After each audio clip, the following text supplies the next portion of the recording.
Hey y'all, let's talk about 3 reasons why your therapy isn't working for you, especially if you are a people pleaser or a perfectionist. So, I have been to therapy. I've told you guys about my therapist. She's amazing. And I truly believe in therapy. I think those medical professionals are literal angels here on earth. They are massively aware and conscious of how to connect the dots between your core beliefs, things you experienced in childhood, and things that you're continuing to do into adulthood. And it truly is life-changing for someone to point that out to you. They also are really good at telling you the why behind what you're doing so that you don't continue to do it and it doesn't continue as a generational curse in your life. And I think that that is incredible and amazing and a huge part of a healing journey. However, I will say that it's just like if you get a personal trainer, right?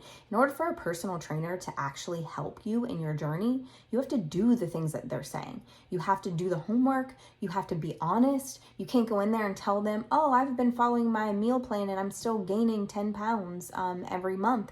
Like, you can't lie, sugarcoat, or cover what's actually happening internally and when you leave that physical therapy session or when you leave that fitness session, whatever it is. Like, you can't lie about what you're doing. If you're not doing the exercises, your injury isn't going to heal.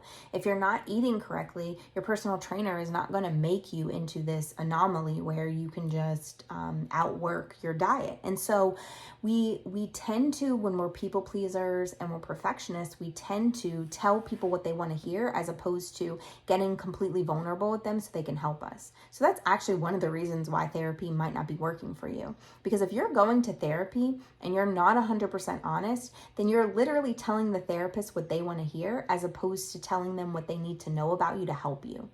And the reality of that is you're paying somebody to be your friend to vent to as opposed to paying them to actually use their credentials and do their job.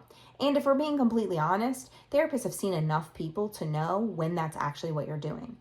And so again, I'm not a medical professional, but I love to share my experiences with you. And as a perfectionist, one of the things that I used to do is I wanted a gold sticker, right? Like, I would go to therapy, I would go do the homework, I would come back and tell her all the great things that I did so that she would give me that gold sticker, right? Like, it's like resorting back to kindergarten instead of really wanting real change.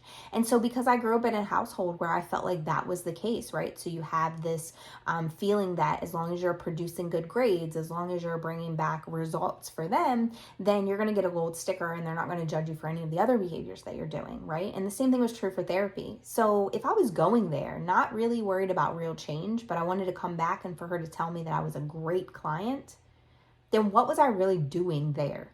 I was there to receive the validation of my therapist that I was a good student, a good client. But that's not going to change anything. Someone telling me that I'm good at being their client isn't going to change anything. In fact, it's just going to make my process in therapy longer.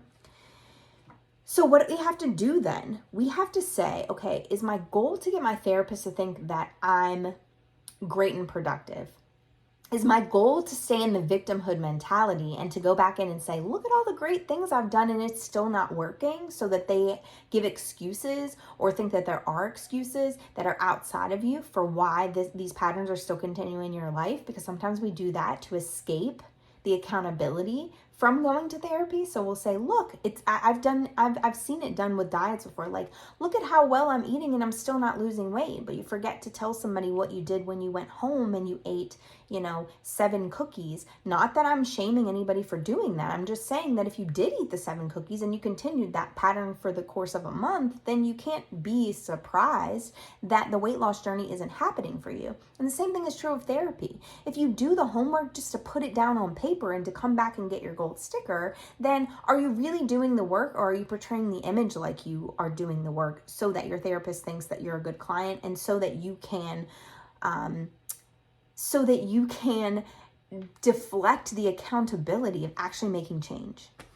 The other one is that you lie or sugarcoat to your therapist so that they'll continue to think that you're a victim or that you're good. So it's very similar to the first one, except for when they ask you questions, you still protect the answers. You don't want them to delve into the real person that you are. You don't want them to see you for you because you're afraid that they would judge you. when in fact their entire job is to not judge you, but to delve into and examine your behaviors so that you can change them. If that's why you're going, then that's what they'll do. But if you're sugarcoating and you're lying, like I've gone to couples therapy before with someone who went into the therapy session and portrayed themselves as this completely different person. I knew in that very instant that that therapist would never help us in our inside of our couple because that person wasn't even being honest with who they were. So if you go in there and sugarcoat or lie, you're not going to get anything out of it. In fact, you're just going to get somebody who knows you're sugarcoating and lying, who truly just can't help you through the process because they don't have enough of the real information to help you through it. If you're paying them to validate your experience instead of changing your life, you're wasting your money, because a therapist is only going to be able to know what you tell them and what they can read beyond what you tell them. But if you're going in there just so they say, oh, you're right, that person is a narcissist. Oh, you're right, you are the victim of this situation. Oh, you're right, there's nothing you can do about this. Then what's the point of paying someone for that? You could literally call your best friend and they'll probably do the same thing. Especially because I'm sure that if you're that type of person, because I've been that type of person, the people that you surround yourself with are the people who are only going to tell you what you want to hear, not the people who are going to tell you the truth. So if you are in that therapy session trying to get her to validate or him to validate your feelings, you are focusing on the external problem as opposed to the internal ones. So I remember there were a couple of times in my therapy session where I would go in on the person who was in my life who was creating this chaos in my life, right? That was at a time where I wasn't as internally conscious as I am now. I would spend 45 minutes of a 50-minute session talking about the other person, until one time my therapist was like, okay, I'm going to give you 5 minutes to talk about the other person, and then we're going to use the other 45 minutes to talk about you. Because the reality is you're never going to change that other person. Me putting a label on the other person isn't going to change anything, because you're the only one who can change anything in your life, because you can change you.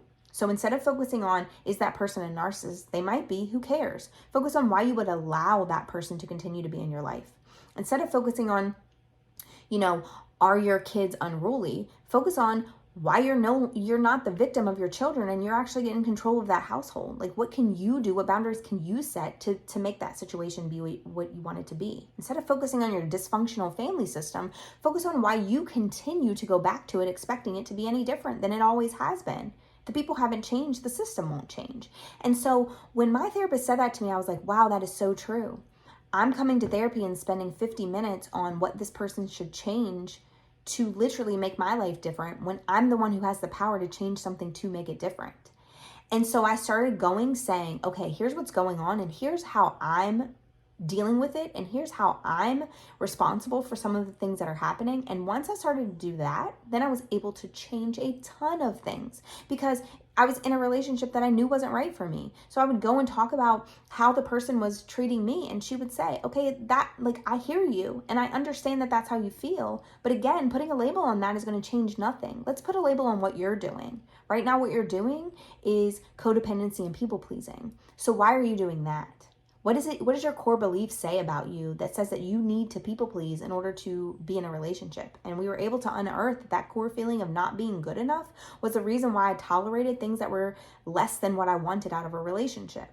So truly, if you're not going in there to get the real from that person, to get the tough love and the here's how I change this, then you're wasting your money, because if they're just there to validate your feelings, then you're never going to change anything, because you're always going to go with a new feeling, a new sense of victimhood, and you're always going to share that with them, and they're always going to tell you, okay, I understand you're feeling that way. And if they're a good therapist, they're going to want to delve into what you can do differently. But if you don't allow that to happen because you're so externally focused on creating a villain outside of you so you don't have to deal with the things that villainize yourself, there's no point in even going. You can't change anything if you're consistently focused on something outside of you that can't be changed. If you're focused on being good, being the good patient, right? You have to think about this.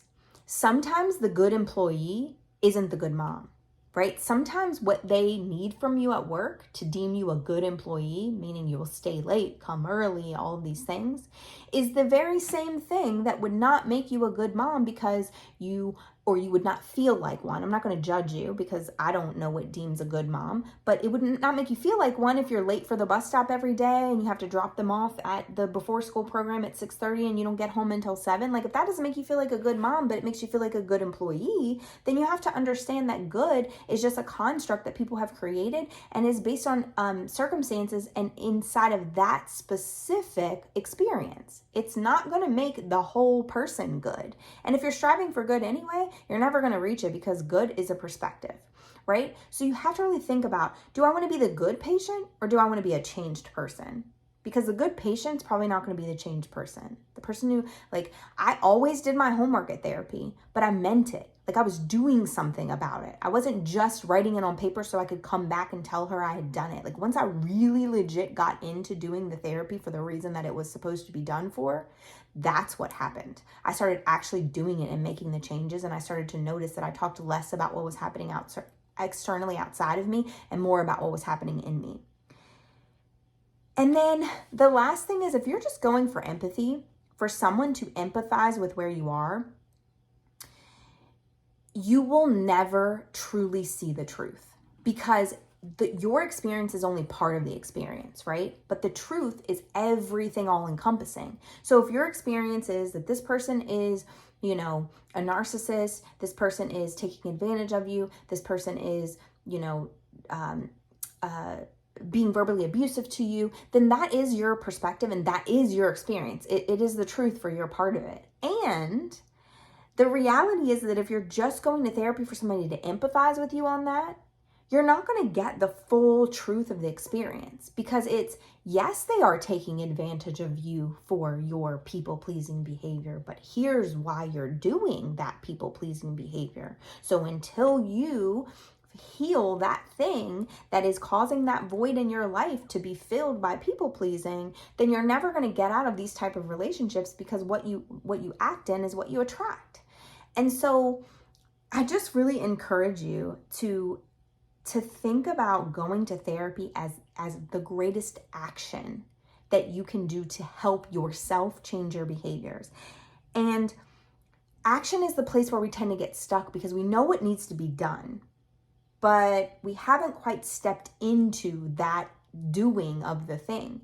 We would rather complain more because if I complain more, then I get the sympathy of other people. But the reality is, we have to awaken to the idea that if I'm honest with myself and I'm honest with this person that I'm paying to help me be honest with myself, then I need to take the leap into action to actually do something about it.